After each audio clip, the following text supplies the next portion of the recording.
오늘 말씀 말라기 1장 10절부터 14절. 만군의 여호와가 이르노라. 너희가 내 제단 위에 헛되이 불사르지 못하게 하기 위하여 너희 중에 성전 문을 닫을 자가 있었으면 좋겠도다. 내가 너희를 기뻐하지 아니하며 너희 손으로 드리는 것도 받지 아니하리라. 만군의 여호와가 이르노라. 해 뜨는 곳에서부터 해 지는 곳까지 이방 민족 중에서 내 이름이 크게 될 것이라. 각처에서 내 이름을 위하여 분향하며 깨끗한 제물을 드리리니 이는 내 이름이 이방 민족들 중에서 크게 될 것입니다. 우리가 이제 한국에도 역사가 있죠. 미국에도 역사가 있어요. 그래서 우리가 신앙생활을 하면서 오늘 우리가 교회라고 하는 곳에 이렇게 모여서 예배를 드릴 때에 뭐 예수 믿는다? 그래, 교회 가지. 그리고 교회 와서 주일날 말씀을 이렇게 듣고 할 수 있는 이것이 우리는 그냥 편하게 뭐 우리 예배 드리는데 뭐 당연한 거 아니냐. 한국이나 미국도 독립하기 위해서 또 다른 나라가 쳐들어올 때 그것을 어떻게 이기고 어떤 관계 속에서 오늘의 미국이나 한국이 있듯이 오늘날 우리가 예배를 이렇게 드리는 것도 예배 드린다고 누가 방해하는 사람도 없죠. 아니 너희 왜 꼭 교회에서 예배를 드리냐? 시비 거는 사람도 없어요. 그리고 모여서 이렇게 예배를 드리는 이거 아무도 이상하게 생각 안 해요. 오늘이 있기까지의 과정과 우리가 앞으로 하나님의 뜻이 어떻게 변화가 될 것이냐 하는 문제에 대해서 알고, 그리고 나는 현재 누구길래 예배를 드리고 있느냐, 앞으로 우리는 어떤 존재가 되어서 하나님 나라에 갈 수 있는 삶을 살 것이냐, 하나님의 뜻이 뭐냐, 이런 것들을 알아야 되는데 2000년 전에도 예수님이 그랬어요. 이 백성들이 듣는 귀가 둔하여 보는 눈이, 다른 건 잘 보는데 하나님 나라의 일은 잘 보지 못하고 얘기해도 귀머거리처럼 잘 모른다. 마음이 육신의 삶 쪽으로 다가서 하나님의 나라를 얘기해도 관심이 없다. 그 중에 보는 눈과 듣는 귀가 마음이 완악하여 세 가지를 얘기를 했어요. 근데 우리가 오늘 또 신앙생활 하면서 성경에 어떤 단어들이 나오면 예수 얘기는 알아듣는 것 같은데 예수를 잘 모르고, 우리가 볼 때 그래요. 그러니까 예수를 어떻게 믿어야 잘 믿는지에 관한 기준이 교파마다 정확히 따지면 다 달라요. 어떻게 믿어야 잘 믿느냐? 하나님 뜻대로 사는 게 뭐냐? 내가 왜 예수를 믿어야 되지? 나는 누구냐? 하는 근본적인 문제에 대해서 성경에 모르는 단어가 구약에 8,700여 단어가 있는데 그 중에 4,000개, 5,000개 단어는 의미를 알고 뜻을 알아야 되는데 그 중에 100단어도 제대로 몰라요. 구약의 여호와 하나님, 뭐 아브라함, 아담, 하와, 이삭, 야곱, 뭐 이러한 그 레파토리에 대해서 조금 알고 있지 모르는 단어가 자꾸 나온다고. 이제 모르는 단어가 자꾸 나오면 모르는 얘기 한다는 거예요. 모르는 얘기. 모르는 얘기는 알아야지. 그리고 풀도록 알아듣도록 우리가 자꾸 얘기해요. 한국 속담에 추운 겨울에 막 손과 발이 막 추워서 얼지경이 돼. 그러면 여러분들은 그 추운 겨울에 손과 발을 녹이려고 아무리 찾아봐도 아무것도 안 보여. 안 보이니까 한국 속담에 좀 지저분한 얘기지만 자기 발등에다 오줌을 넣었다, 그런 얘기 나와요. 당장 따뜻해. 근데 조금 지나고 나면 도로 추워지죠. 그럼 어떻게 손과 발을 녹이느냐 하는 근본 문제는 찾아야 될 거 아니에요. 찾지 않고 그냥 가만히 있어가지고 춥다고 덜덜 춥고 떠는 거예요. 오늘날 이 세대가 빨리 뭐가 되는 걸 좋아하는데 한국 속담에 빨리 뜨거워진 온돌방은 빨리 식는다 그랬어요. 뭐가 급한지, 뭐가 먼저 알아야 되는지. 의사가 볼 때에 온몸에 속병이 들었는데 본인만 보고 있어요. 본인만. 그래서 친구가 병원에 가는데 따라갔더니 친구를 어디가 좋으냐 나쁘냐를 알아야 되는데 의사가 보더니 당신 먼저 보자고. 야, 난 멀쩡한데 왜 그러느냐고. 의사가 아니, 당신은 지금 모르고 있는데 내가 볼 땐 중병 걸렸다고. 그래서 그날 친구가 조사하고 따라갔던 친구 검진을 했더니 죽을 병이 들어가지고 얼마 못 살 처지가 됐는데 본인 모르고 있는 거예요. 성경도 잘 모르면 우리 얘기하잖아요. 말씀 전하는 목사부터가 중병 걸려 있는 경우가 많다고. 그래 성도들은 말할 것도 없어요. 2000년 전에 예수님이 왔을 때 종교계 지도자들을 보고 너희는 참 소경이고 규망거리다. 어째 그렇게 하나님 나라를 모르느냐. 왜 당장 일어나는 일만 보느냐. 근데 당장 일어나는 일도 너희가 제대로 파악을 못하고 있다. 자, 우리는 지금 1000년, 2000년 하면 감각이 오나요? 1000년, 2000년? 1000년, 2000년 전 그때 이미 종교개혁이 시작됐던 거예요. 어떤 신학자들에 의해서 성경 역사 구약이 4000년, 신약이 2000년 하고 있는데 어떤 과학적인 기독교인은 성경이 6000년이 아니고 몇만 년 전부터 시작이 됐는지 모르겠다. 그런데 유대 신학자들이 역사적인 족보를 아담과 이후에 창세기 5장부터 쭉 따져보니까 구약이 4000년, 신약이 2000년 된 것 같다. 그게 6000년이에요.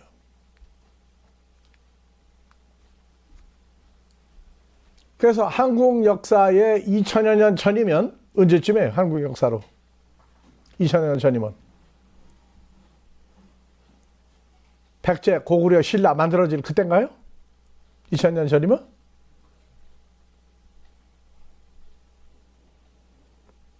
내가 그거 대답 다 해야 돼요?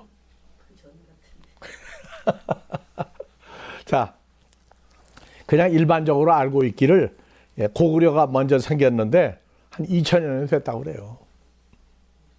그럼 우리는 지금 고구려 하게 되면 감각이 뭐 오나요? 안 와요. 그것도 1000년도 아니고 2000여 년 전에. 그런데 성경은 6000여 년 전부터 그 흐름을 따졌다고 그래요. 하나님 앞에 어떻게 신앙생활을 하고 어떻게 마무리를 하려고 사느냐. 이것이 삶 속에서 현재 움직여야지 그냥 아담과 하와니까 까마득한 옛날 얘기로 듣고 그건 옛날 얘기 나 관계없다. 이렇게 얘기하고 나면 할 말이 없는 거예요. 그래서 종교개혁이 뭐냐. 이번에는 하나님이 우리가 예배를 지금 오늘날 드리고 있는데 오늘날 예배를 드린다가 예배를 드린 게 뭐가 그냥 와서 찬양하고 감사하고 헌금하고 말씀 듣고 축도 받고 가면은 예배 드렸다고 그러는데 아니에요. 예배의 핵심은 뭐냐? 교인이 수백만 명이 모였다, 수십만 명 모였다 해도 하나님이 원하는 예배 제사는 자신을 하나님께 어떻게 드려지고 있느냐. 하나님이 나를 어떤 존재로 받아들이도록 그 예배에 참석했느냐. 그게 예배예요. 뭐 거룩한 주일 성수, 주일날 무조건 이거는 세상을 끝내고 교회만 와야 된다. 예배 드려야 된다. 아니요. 그거는 하나님 앞에 드리는 껍데기일 뿐. 진짜는 오늘 예배를 통해서 내가 하나님이 어떤 상태로 나를 받아들여주고 있느냐. 나는 근엄하게 장중하게 수많은 사람이 예배를 참석했으니까 나는 오늘 주일 예배 드렸다고. 아니에요. 하나님은 한 사람 한 사람이 하나님 앞에 오늘 주일 예배 왜 참석했느냐? 지난 6일 동안 어떻게 살았느냐? 앞으로 일주일도 어떻게 살 거냐? 근데 가장 중요한 오늘 예배, 오늘 예배. 오늘 예배에 하나님이 나를 받아주는 예배에 참석했느냐? 나를 받아들이지 않고 그냥 교인 중에 한 사람을 참석해서 예배 마쳤다고는 예배가 아니에요. 하나님이 나를 받아주었는 어떤 상태의 존재를 나를 받아주었느냐 하는 그 압축을 하면 하나님 뜻대로 살았던 내가 오늘 주일날 참석한 거예요. 지난 6일 동안 한 뜻대로 어떻게 살았느냐? 뜻대로 살았던 뜻이 뭐냐? 그 뜻을 놓고 나를 거기다 집어넣어서 뜻이 어떤데 나는 어떻게 살았느냐? 그것을 주일날 나타내는 거예요. 하나님은 사람의 외모를 보지 않고 그 중심, 마음의 중심을 봐요. 지난 6일 동안 너희가 어떤 상태, 어떤 마음으로 살았는데 뜻대로 사는 것이 목적이었느냐? 아니면 사람 뜻대로 살다가 주일날이니까 참석을 했느냐? 이런 거를 알려주고 성도들도 아 그렇구나. 지난 6일은 주일날 예배 끝나고 나면 6일 동안 해방감이 아니라 연장선상 똑같은 연장선 주일날 예배를 드리나 세상에 나가 살고 있으나 똑같은 수준에서 살아야 된다 그 얘기예요. 그래서 오늘날 목회자들에게 질문하는 거예요. 성도들이야 지난 6일 동안 하나님 뜻대로 주님 뜻대로 못 살았다고 그러는데 목회자들은 지난 6일 동안 뜻대로 살았느냐? 하나님 뜻이 뭐냐? 뜻에 대한 정확한 견해가 없는 그 목자는 하나님이 받아주겠느냐? 그래, 너 목사를 그냥 살아. 하고 하나님 눈밖에 나는 목사가 될 것이냐? 그게 중요하다고 그랬어요.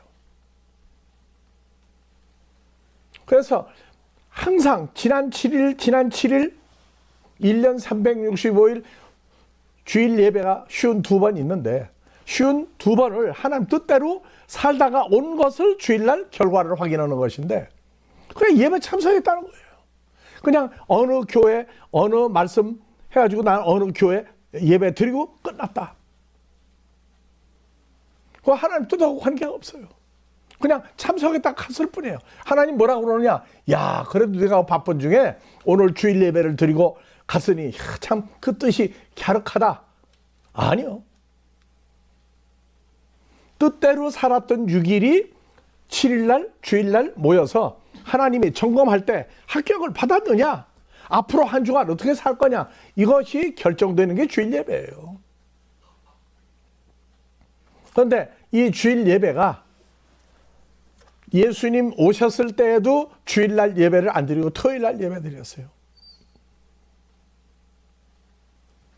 그리고 예수님 공생에 30여 년 살고 십자가에 죽었다가 부활하고 하늘로 올라가시고 난 다음에도 사도행전까지 어느 시점까지는 토요일날 안식일날 예배를 드렸어요. 그리고 주일날로 바꿨어요. 왜? 우리는 예수님이 십자가에 죽었다가 우리 죄를 위해서 죄사함을 만들기 위해서 주일날 부활했으니까 우리는 주일날 예배를 드리자. 그게 토요일을 일요일로 바꿨어요. 아 그러니까 우리는 토요일날 안 드리고 주일날 예배를 드리는 예배를 드린다. 그 날짜가 바뀌었어요. 나하고 무슨 관계가 있는 주일날이냐고요. 주일이라고 하는 얘기 주님의 부활로 끝나는 게 아니라 나의 부활은 어떻게 됐느냐. 나의 부활을 어떻게 살았느냐. 그리고 하나님은 나를 어떤 존재로 받아들이고 있느냐. 그것을 한국말로 제물, 제사 지내는 짐승이냐 제사를 지내는 죄 하나님의 아들이냐. 이게 이제 분리가 되는 종교개혁을 사도행전 15장에서 일어났어요.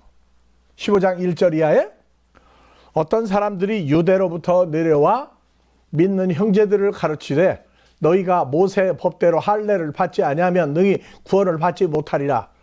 할례를 받아야 한다. 창세기 17장 아브라함과 아들 이삭과 이스마엘과 그 가족들 모두가 남자 할례를 다 받았어요. 이방인이라도 나 할례 받고 여호와 하나님에게 속한 백성이 되겠습니다. 그러면 할례를 받고 종이 또 믿는데 두 귀에다가 구멍을 뚫었어요. 그리고 할례 받게 되면 이제 유대인이 되는 거예요. 할례를 받지 않으면 구원이 없다. 아브라함의 후손 유대인 증거는 할례를 받았다 하는 것으로 기준을 잡았는데, 할례를 받아야만 구원이라고 하는 아브라함 후손 된다고 하는 거 이제 끝났다. 바울과 바나바와 제자들 사이에 적지 아니한 큰 다툼과 변론이 일어난지라 형제들이 이 문제에 대하여 바울과 바나바와 및 그 중에 몇 사람을 예루살렘의 사도와 선지자 장로들에게 보내기로 작정하니라. 저희가 교회 전송을 받고 베니게와 사마리아로 다녀가며 이방인의 주께로 돌아온 일을 말하여 형제들을 다 기쁘게 여기더라. 다 할례를 안 받아도 구원받는다고 하는 새로운 사건을 전파할 때에 바리새파 중에 믿는 어떤 사람들이 일어나 말하되 이방인에게 할례 주고 모세의 율법을 지키라 명하는 것이 마땅하다 얘기했는데, 장로와 사이에 의논하러 모여 많은 변란이 있은 후에 베드로가 일어나 말하되 형제들아 너희도 알거니와 하나님이 이 이방인들로 내 입에서 복음의 말씀을 들어 믿게 하시려 오래전부터 너희 가운데서 나를 택하시고 또 마음을 아시는 하나님이 우리에게와 저에게도 같은 성령을 주어 증거하게 하시고 믿음으로 저희 마음을 깨끗이 하라. 저희나 우리나 풍같이 아니하게 하였느니라. 그런데 지금 너희가 어찌하여 하나님을 시험하여 우리 조상과 우리 능히 매지 못하던 멍에를 제자들에게 목에 두느냐? 우리가 저희와 동일하게 주 예수의 은혜로 구원받는 줄 아노라. 할례가 이제 없어도 아브라함의 후손도 되고 하나님의 자녀가 될 길이 열렸다고 하는 종교개혁이 일어난 거예요. 그게 창세기 17장 1절 이하에 지금부터 4천년 전에 아브라함이 아들 이삭, 이스마엘로 더불어 모든 남자가 할례를 다 받았어요. 그래서 할례를 받아야 여호와 하나님의 백성이 된다고 이 틀을 2000여 년 세월이 지나고 나서 예수의 십자가에 죽으시고 부활하고 난 다음에도 처음에는 할례를 받아야 한다는 그 사건 속에서 할례가 없어지고 믿음으로 예수가 어떤 분이라고 하는 이 사실 존재가 마음에 받아들이지만 구원을 받는 문제를 얘기했어요. 그래서 사도행전 10장 1절 이하에 할례가 계속 전통적으로 올 때에 유대인이 아니었던 이방인 고넬료가 이방 사람이었어요. 1절 가이사라에 고넬료라고 하는 사람이 있으니 이달리아 대의 군대 백부장이라. 그때 로마 제국이 이스라엘 땅도 다스릴 때예요. 그러니까 유대인들이 제일 싫어하는 게 로마 사람들이고, 그것도 로마 사람 중에 군대 지휘관이면 아주 저주를 퍼부을 상태인데, 백부장 100명을 다스리는 오늘날로 말하면 중대장급이에요. 이 사람이 경건하여 그 가족 온 집안식으로 더불어 하나님을 경외하며 백성을 많이 구제하고 하나님께 항상 기도하더니 하루는 제9시쯤 되어 낮에 12시쯤 되어 환상 중에 밝히 보매 하나님의 천사가 들어와 가로되 고넬료야 하니 고넬료가 주목하여 보고 두려워 가로되 주여 무슨 일이니까? 천사가 가로되 내 기도와 구제가 하나님 앞에 상달하여 기억한 바 되었으니. 우리는 무심히 하는 말, 내가 하는 말 남이 못 들으면 모를 줄 알고 있죠. 다 알고 계셔요. 그래서 상달됐다는 얘기는 계속 똑같은 상태, 더 믿음이 진전되는 상태로 여호와의 이름으로, 예수의 이름으로 이스라엘 백성들, 로마 제국의 백성이지만 유대인 로마 군대를 대적을 하고 싫어하는데 이 사람은 솔선수범해서 유대인들까지 돌봐줬어요. 어려운 사람. 그러면서 신앙관계에 관한 문제도 일치점을 찾았던 사람이라고. 내가 지금 천사가 와서 뭐라고 그러냐? 지금 사람들을 요바에 보내어 베드로라 하는 시몬을 청하라. 저는 피장하면 옛날 이름이 오늘 가죽을 다루는 사람이에요. 가죽 제품을 만드는 사람 시몬의 집에 베드로가 그 집에 있으니 그 집은 지중해 바닷가에 있느니라. 마침 말하던 천사가 떠남에 고넬료가 집안 하인 둘과 군인 가운데 경건한 사람 하나를 불러 이 일을 다 고하고 요바로 보내니라. 이튿날 저희가 행하여 요바 성에 가까이 갔을 그때 베드로가 기도하려고 지붕에 올라가니 시간은 제6시더라. 아침 9시쯤 됐을 때예요. 시장하여 먹고자 하며 사람이 준비할 때 비몽사몽간에 하늘이 열리며 한 그릇이 내려오는 것을 보니 큰 보자기도 같고 내 귀를 메어 땅에 들이웠더라. 그 안에 각색 네 발 가진 짐승과 기는 것과 공중에 나는 것들이 있는데 또 소리 있으되 베드로야 일어나 잡아먹으라 하거늘 베드로가 가로되 주여 그럴 수 없나이다. 속되고 깨끗이 아니한 물건은 내가 언제든지 먹지 아니하였습니다. 이게 읽는 사람 지금 뭔지 몰라요. 베드로가 기도 시간 오전 9시쯤에 지붕에 올라가서 기도하는데, 지붕하면 이 경사가 있는 지붕이 아니고 1층 위에 흙으로 만드는, 네모 반듯한 흙으로 만드는 규격이 있는데 거기 가서 1층 그 옥상에 가서 기도하는 거예요. 올라가는데 갑자기 하늘에서 큰 보자기에 그릇을 싼 게 하나 내려왔는데 보니까 그 속에 뭐가 있다고요? 다시 봐요. 땅에 있는 각색 네 발 가진 짐승, 기는 것, 공중에 나는 것들이 있는데, 네 발 가진 짐승이 있는데 뭐라고 써요? 베드로가 나 먹을 수 없습니다 그랬어요. 그러니까 먹을 수 없는 네 발 가진 게 있어요. 자, 이스라엘 백성은 또 오늘날 모슬렘들까지도 돼지고기 먹어요, 안 먹어요? 소, 양, 염소는 먹는데 돼지고기 안 먹어요. 물고기도 어떻게 먹어요? 공중에 나는 새도 부정한 새가 있고, 기는 거, 뱀, 기는 거 부정한 거라고 그러죠. 그러니까 이런 걸 잡아 먹으라고 그러니까 나 안 잡아 먹습니다. 그러고 속되지 아니하고 깨끗한 물건은 깨끗이 아니한 물건 나 안 먹었습니다. 무슨 얘기냐? 레위기 10장, 11장, 12장 이하에 가면 먹을 수 있는 것과 먹을 수 없는 게 있어요. 그래서 유대인은 소나 양이나 염소나 정결한 거 먹어야 돼요. 물고기도 비늘이 없으면 안 먹어요. 장어 먹어요, 안 먹어요, 유대인들은?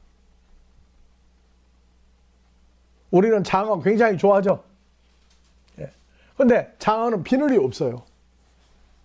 이게 한국의 제사를 지낼 때 옛날에 보면 비늘이 없는 장어다 이런 거는 제사 안 올라가요. 조기 뭐 있어요? 비늘이 있죠. 비늘이 있는 것은 정결한 물고기였어요. 이건 무슨 얘기냐면 이방인들을 예를 들은 거예요. 이방인. 유대인이 아닌 이방인, 그 사람들은 부정한 사람으로 여겼어요. 우리가 2000여 년 전 같으면 중동에 가면 한국에서 왔다 그러면 한국이 어디냐도 모르지만, 유대인들은 이방 사람, 아브라함의 혈통을 받은 또 할례를 받지 아니한 이방인들은 한국말로 개라고 써요. 개. 그래서 아주 부정한 사람들로 여겼어요. 근데 갑자기 하늘에서 부정한 소나 양이나 염소나 기는 거, 공중에 나는 부정한 것들을 놓고 베드로 잡아먹으라. 그러니까 베드로가 뭐라고 했어요? 14절 다 같이 봅시다. 베드로가 가로되 주여 그럴 수 없나이다. 속되고 깨끗이 아니한 물건, 소나 양이나 염소나 기는 거 나는 것은 나는 전혀 먹은 적이 없습니다.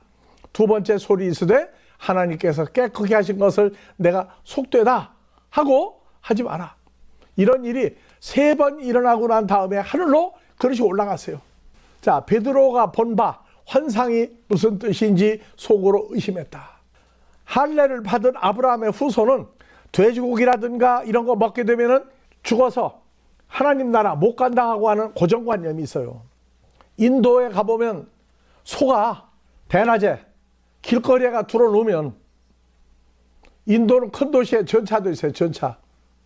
전차가 가는데 그 전차길 위에 들어놓으면 소를 내쫓지 않고 그냥 같이 기다리고 앉았어요. 왜? 소는 신성한 짐승으로 여겼기 때문에. 사거리가 누웠으면 소를 피해서 가지, 소가 있으면 그 길을 못 간다 그러면 그냥 다 멈춰서는 거예요. 이게 습관이 돼서 2000여 년 세월을 그렇게 살아온 사람들에게 갑자기 돼지도 잡아먹어라. 물고기, 장어도 잡아먹어라. 이런 걸 보여주니까 베드로가 깜짝 놀래가지고 나는 하나님 절대 그런 부정한 거 먹은 적이 없습니다. 근데 하늘로 올라가고 나서 생각한 거예요. 왜 갑자기 이걸 나한테 보여주지?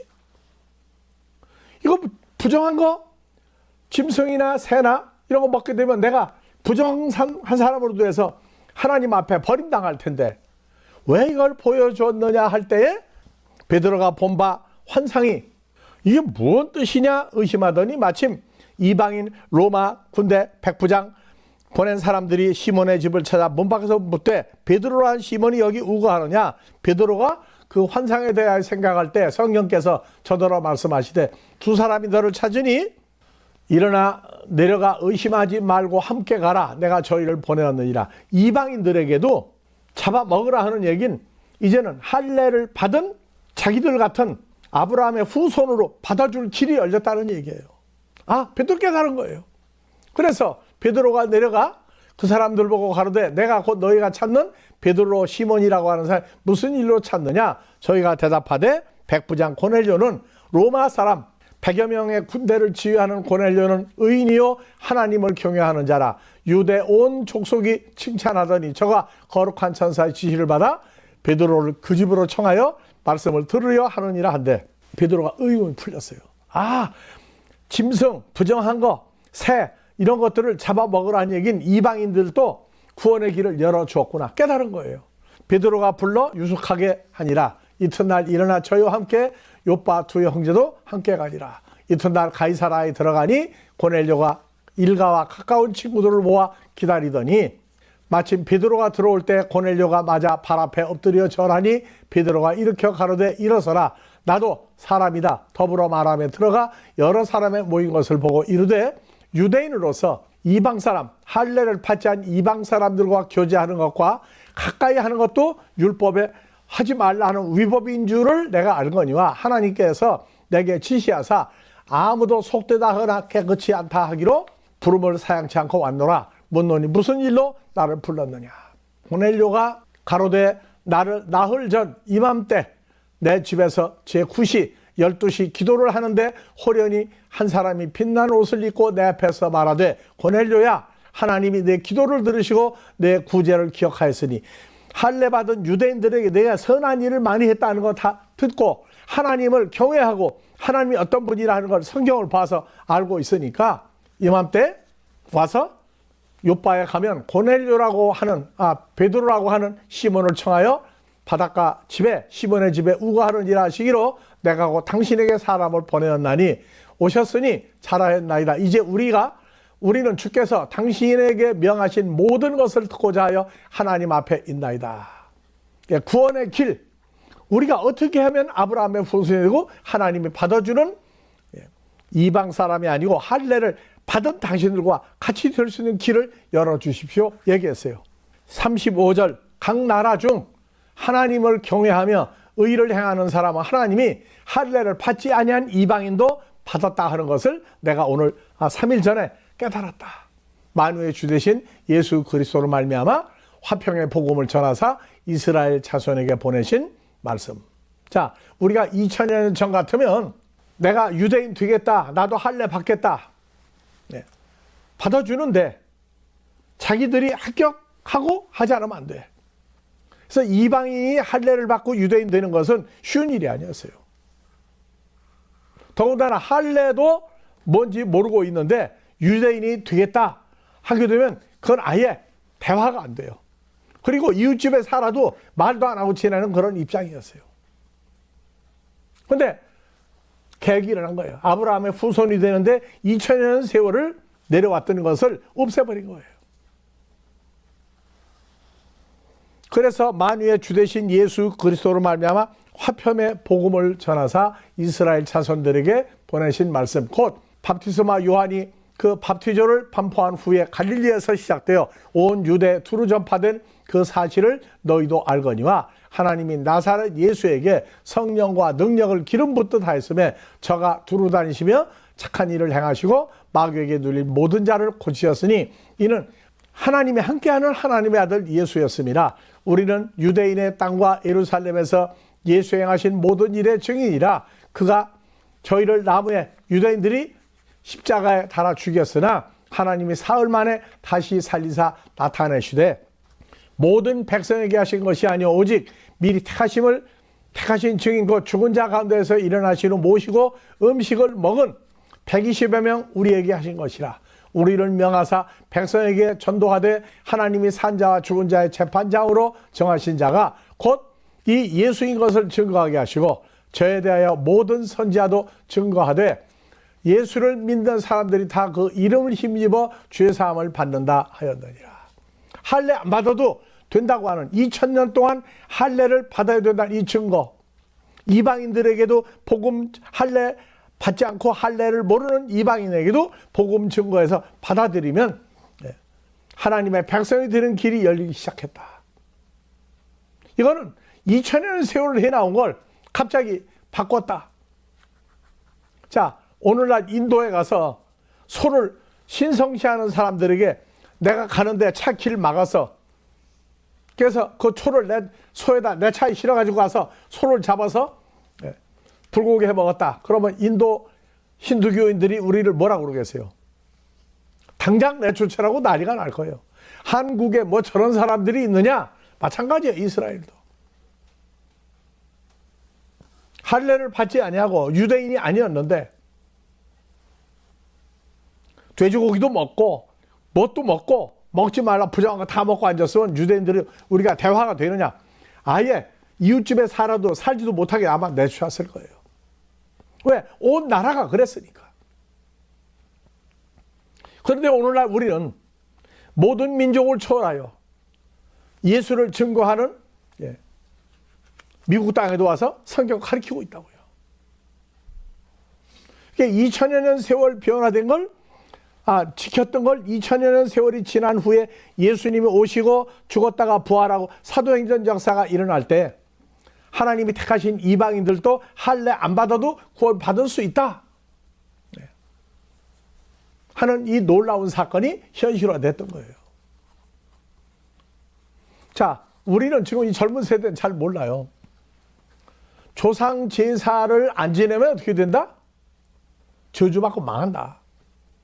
그래서 제사를 꼭 지냈는데 한국도 외국에 새로운 문물이 들어오고 난 다음에 제삿날 하필이면 회사가 휴가를 주는 기간이야. 그러니까 제사를 집에서 안 지내고 다른 나라에 가서 관광하는 중에 그 날짜가 되니까 제사를 지내세요. 제사를 지내는데 뭐 소고기 뭐 생선 과일 놓고 하는 게 아니고 바나나도 갖다 놓고 콜라도 갖다 놓고 피자도 갖다 놓고 제사를 지냈어요. 근데 지금은 제사 지내는 개념이 뭐 제사 안 지내면 어때? 하고 바뀌었어요. 불과 4, 50년 전만 해도 제사를 지내느냐 안 지내는 싸움이 났어요. 근데 4, 50년 만에 한국에 그 대대로 내려왔던 이 제사 지도가 없어져 가고 있는데 이제는 별 문제가 안 돼요. 근데 제사 안 지내면 큰일 난다고 할 때 지금부터 4, 50년 전, 5, 60년 전에 그때 난 제사 안 지내. 제사 지내면 뭐 해야 했다면 사회에서 완전히 배척당했을 거예요.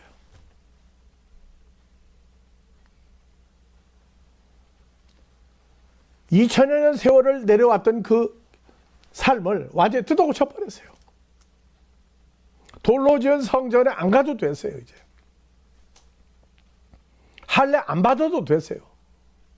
이러한 변화를 통해서 저에 대하여 모든 선자도 증거하되 그 예수를 믿는 사람들이 다 그 예수의 이름을 힘입어 죄사함을 받는다 하였느니라. 베드로가 이 말할 때 성령이 말씀 듣는 고넬료 가족과 친구들에게 내려오시니 베드로와 함께 온 할례 받은 신자들이 예수로 인해서 죄사함 받은 사람들이 이방인들도 성령 부어주심을 인하여 놀라니 이는 방언을 말하며 하나님 높임을 들음이로라. 이에 베드로가 가로되 이 사람들이 우리와 같이 성령을 받았으니 누가 능히 세례줌을 금하려 하고 명하여 예수 그리스도의 이름으로 물로 밥투조를 주라 하더니 저희가 베드로에게 수일 있기를 다 청하니라. 2000여 년 세월을 그렇게 목숨을 담보로 해서 할례 받았던 사실을 너 할례 안 받아도 하나님 백성이 될 수 있다고 고백하면 살려주겠다. 어떻게 할 거냐? 죽어도 할례 받아야 된다고 죽었던 사람들이에요. 우리는 다시 해서 마르틴 루터의 종교개혁인데 그 성경을 못 보던 거 보게 했던 것 뿐이고 천주교하고 별로 다른 게 없어요. 근데 이 종교개혁은 오늘날 지금 또 일어나고 있다고요. 주일날 예배 참석만 하면, 주일 성수를 하면 구원받을 수 있는 길이 열린다고.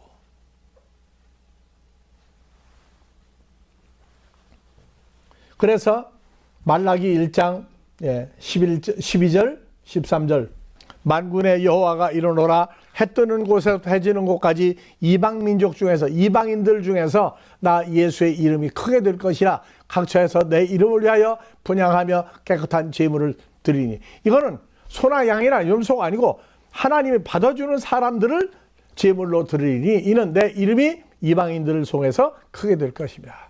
그러나 너희는 말하기를 여호와의 성은 더러웠고 그 위에 있는 실과 곧 식물을 경배하리 여길 것이라며 내 이름을 더럽히는도다. 만군의 여호와가 이르노라 너희가 또 말하기를 하나님 앞에 제사 지내는 이 일이 얼마나 범패스러우냐. 정말 귀찮고 짜증나는 일이구나 하며 코웃음하고 토색한 도둑질해온 물건과 저는 것 병든 것을 가져왔느니라. 너희가 이같이 받을 수 없는 재물을 가져오니 내가 그것을 너희 손에서 받겠느냐. 자, 2000년 전에도 돌로 지은 성전에 마태복음 21장 15절 봐보세요. 소경과 전언자들이 성전에서, 돌로 지은 성전에서 이렇게 나오니 고쳐주시니. 소경과 전언자들이 돌로 지은 성전 안에 여인의 뜰까지 갔다가 나왔어요. 지금부터 2000여 년 전에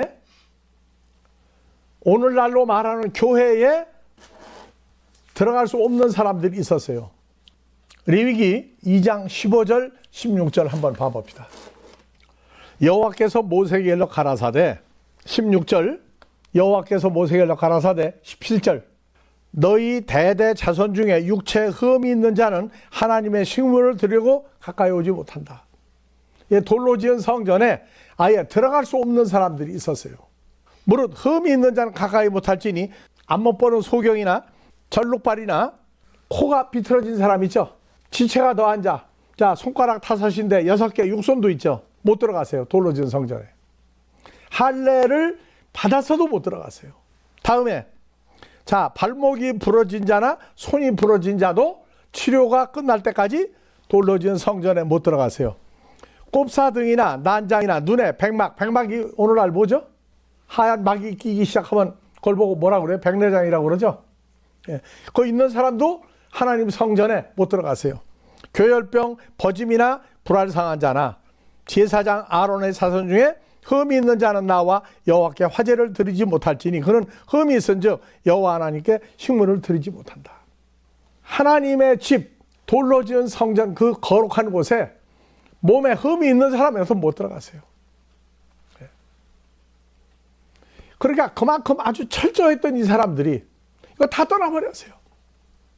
할례를 받지 않은 이방인들도 죽었다가 부활한 예수 그리스도의 어떠함을 받아들이면 할례 안 받아도 구원받는다. 2000여 년 동안 내려왔던 그 습관, 관습을 한꺼번에 뜯어고쳤는데 오늘날 이러한 역사를 우리는 과연 알고 우리가 지금 현재 하나님이 받아줄 수 있는 흠이 없는 죄물인지 흠이 있는 죄물인지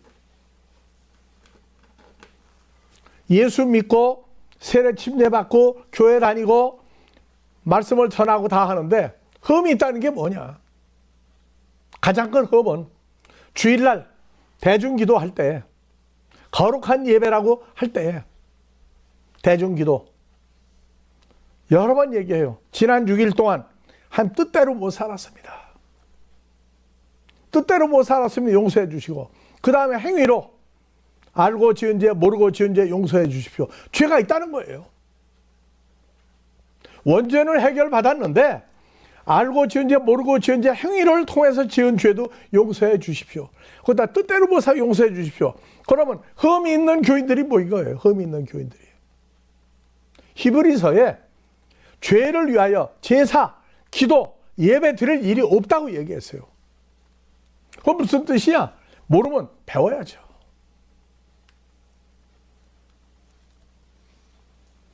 흠이 있는 사람, 지난 6일 동안 뜻대로 못 살았다, 죄 용서해 달라고 하면은 그 흠이 있는 사람들이 모인 거예요. 흠이 있는 사람들 예배 드리고 가면 거룩한 예배, 주일 성수. 하나님은 아니다, 너희끼리 예배를 드렸지. 너 용서해 달라고 했는데 내가 용서해 준다고 한 말이나 들었냐? 그냥 나가지 않았느냐? 그 뜻대로 못 사는 죄와 행위적인 죄든 무슨 죄든 원죄가 아니라고 하는 죄도 계속 고백하면 그것도 흠이 있는 사람이 되는 거예요. 이제 성경은 몸에 어떠한 질병이 있어도 소경이든 장애인이든 뭐든 마음이 어떤 상태의 마음으로 예배를 드렸느냐에 대한 기준이 다 나와 있는데, 당당히 고백하고 용서해 주십시오. 하나님은 뭐가 돼버려요? 하나님이 어떤 분인데 용서해 주십시오. 나 기도했으니까 통과? 나는 지난 6일 동안 지은 거 고백해서 용서받았다. 그런 엉터리가 어디가 있어요? 히브리서에선 너희가 나 예수 어떤 관계 어떤 존재가 됐으면 너희가 지은 죄를 나는 인정하지 않겠다예요. 그리고 제사, 예배, 기도 하지 말라예요. 그런데 예배, 거룩한 주일 예배가 뭐냐? 그냥 참석하고 죄 고백하고 용서받다가 나가면 그게 거룩한 예배냐? 아니란 말이에요. 이러한 것들을 우리는 오늘 구체적으로 알고 확실히 이러한 것들을 알고 이제 우리는 그리스도 예수와 연합한 예수 안에 새로운 피조물, 하나님을 아버지라 부르는 하나님의 아들들이 됐어요. 그럼 성경들의 기준이 맞아야죠. 흠 있는 재물, 목회자가 흠 있는 성도들을 지난 6일 동안 뜻대로 못 살았던 흠 있는 성도들을 드리고 예배를 드렸다. 그 하나님이 그 목사도 안 받는 주일 거룩한 예배라고요. 이런 것을 우리가 확실히 알면서 더 구체적으로 다음 주에도 계속해서 말씀을 나누겠습니다. 아버지 하나님, 거룩하신 존재와 거룩하게 하고자 하는 뜻이 이 마지막 이 시대에도 오늘날 죄사함과 온전한 하나님의 자녀가 되는 흠이 없는 자녀들 아버지 앞에 드리는 예배가 우리가 있는 이곳과 세계 도처에 주 안에 함께하는 모든 자들에게 마지막한 자녀까지 아버지 앞에 찾아드리는 전도의 복음이 계속되어질 때 아버지의 영광과 능력과 하나님의 자녀들이 한 자녀까지 찾아서 아버지 앞에 드리는 예배를 드리는 그날까지 계속되는 아버지의 큰 사랑이 예수를 통하여 우리에게 이룬 것 같이 저희들에게 이루어지게 하시기를 우리 그리스도 예수의 이름으로 축원하옵나이다.